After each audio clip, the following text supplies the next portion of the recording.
لدى الهلاليين ولدى الكثيرين في الوطن العربي اعترضوا على قرار حكم المباراة. شوف شوف شوف شوف شوف شوف شوف شوف شوف شوف شوف ولاحظ لاحظ لاحظ لاحظ وين استدت، لاحظ وين استدت، لاحظ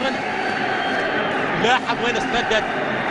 لا اعلم ليونغ ما ادري ليش رفع يده، يمكن ضربات الراس. الحقيقه اللقطه مو بواضحه اللي راح نشوفها مرات ومرات ومرات في الاستوديو. وبعد نهايه المباراه الكلاسيكو المثير الان في الطريق، ممكن تكون النتيجه الى 2-0 الهلال مع حتى اعتراف الشلهوب اللي ما يعترف. ضربه جزاء يعني يمكن اقول عنها غريبه. لا اعلم الكره يعني راح يتحدثون عنها الزملاء، ولكن الحديث الان عن ان الاتحاد ممكن يسجل الهدف الثاني.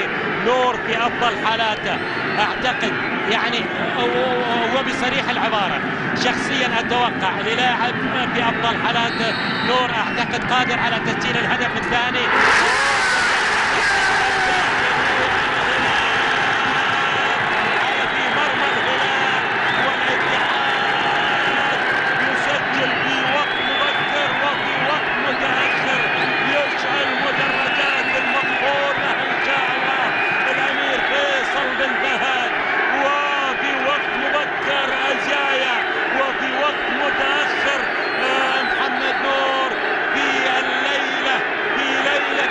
القمر وفي ليلة هلالية أخرى ليست سعيدة، ليلة خسوف القمر.